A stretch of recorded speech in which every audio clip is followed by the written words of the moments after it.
How the Federal Reserve became more powerful than the U.S. government. The Federal Reserve was created to stabilize America, but somewhere along the way, it became something much bigger. Today, the Fed controls money, markets, credit, and even political outcomes, making it more powerful than the U.S. government itself. Well, welcome to Wheelixon, where every story reveals how money, power, and history shape the world we live in. Here, we uncover the patterns behind inflation, crashes, empires, and the lessons they left behind. Chapter 1, Power Doesn't Always Look Like Power. Most Americans can name the president. Many can name their senators, their governor, or their mayor. But ask the average American who runs the Federal Reserve and the room goes quiet. This is ironic, because the Federal Reserve, the Fed, has more influence over your daily life than almost any elected official. The Fed determines how expensive your mortgage is, how fast prices rise at the grocery store, whether stocks crash or rally, how much credit banks can create, how strong the dollar is, and whether the U.S. economy enters recession. The Fed even decides how much the U.S. government itself pays to borrow money. Think about that. The institution that controls interest rates essentially controls the cost of the national debt. This is not normal. No other unelected body in America has this much reach. Yet, the Fed did not seize power overnight.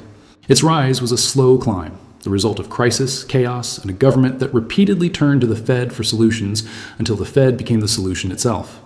To understand how this happened, we go back to the moment the U.S. government realized it could not control its own banking system. Chapter 2. America's banking chaos created a vacuum. From the 1800s to the early 1900s, the U.S. banking system was unstable.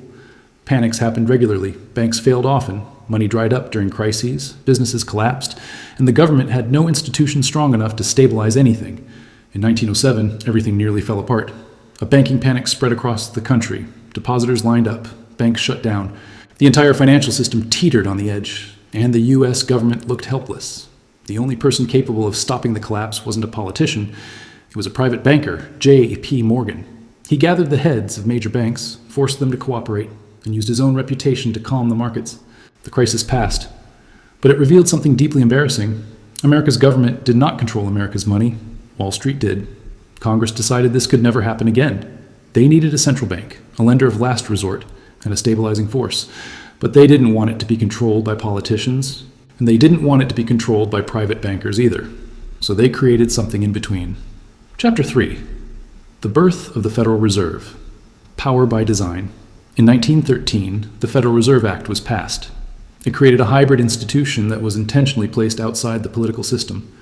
Not a government agency, not a private bank, not fully controlled by Congress, and not accountable to voters. It was unique, a structure designed to be independent because the belief was politicians should not control money. Why? Because if politicians controlled printing presses, they would print money to win elections. So Congress gave the Fed independence. But that independence came with incredible power. The Fed was granted control over the nation's money supply, the ability to set interest rates, authority over bank lending, and tools to influence credit and liquidity. No elected branch had this authority. The Fed wasn't meant to be powerful, but independence was the seed that eventually produced power. And over time, crisis after crisis watered that seed. Chapter 4. Every crisis made the Fed stronger institutions gain power when people depend on them. The Fed gained power because every time the U.S. economy stumbled, Congress, Wall Street, and the public turned to the Fed for rescue. The Great Depression? The Fed failed early, then was given more tools later. World War II? The Fed financed the government by controlling interest rates. The 1970s inflation crisis? The Fed took full control of inflation-fighting policy. The 2008 financial crisis? The Fed stepped in with emergency lending programs, rescued banks, rescued corporations, and stabilized the housing market. The COVID-19 crash? The Fed printed trillions, bought corporate bonds, backstopped markets, and prevented a complete collapse. Each crisis expanded the Fed's toolkit. Each expansion increased its influence. At some point, the Fed stopped being the referee and became the backbone of the entire system. Today, when markets fall, investors don't look at Congress. They look at the Fed. When inflation rises, people don't blame companies. They ask what the Fed will do. When banks fail, depositors ask how the Fed will intervene. The institution that was created to support government policy ended up overshadowing the government itself. Chapter 5. The Fed controls what politicians cannot.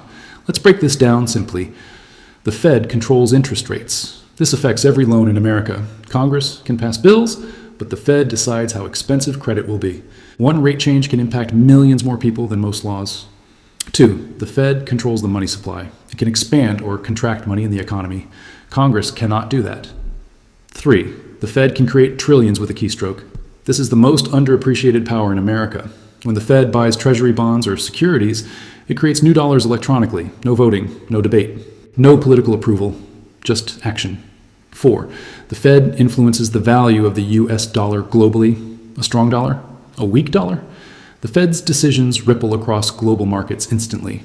5, the Fed regulates the banking system. It sets capital rules, audits banks, and has the authority to shut them down. Imagine an agency that controls both Wall Street and the US money supply. That's the Fed. This is why economists refer to it as the fourth branch of government. Except it's not elected, and it's not accountable to voters. Chapter 6. The Fed even controls the government's borrowing costs. This is where the Fed's power becomes almost unbelievable. The US government relies on debt treasury bonds to fund military spending, social programs, infrastructure, everything. But who determines the interest rate the government pays? Not the president, not Congress, not the Treasury Department. The Federal Reserve. When the Fed lowers rates, government borrowing becomes cheap. When the Fed raises rates, the government pays hundreds of billions more in interest. In other words, the Fed indirectly controls the price of the US government's survival. This is real power. More power than Congress ever expected to give. More power than the Founding Fathers imagined anyone would hold. And this brings us to the final truth. Chapter 7. The Fed became powerful because America needed it. The Federal Reserve didn't become powerful because it forced its way to the top. It became powerful because markets needed stability, banks needed liquidity, politicians needed someone to fight inflation. The government needed a buyer for its debt, and Americans needed someone to prevent another Great Depression. Every time the country faced danger, the solution was the same. Call the Fed. Power grows where dependency grows. And today, the United States is more dependent on the Federal Reserve than any other institution in its history. The Fed didn't just become powerful. America made it powerful. If this video helped you understand the Federal Reserve with real clarity, then you're exactly the kind of viewer Wheelixson was made for. Here, we break down the systems most people never question. The money, the debt, the power structures shaping every part of your financial life. Subscribe to stay informed, stay ahead, and stay aware in an economy where knowledge isn't just power. It's protection. See you in the next video. Bye.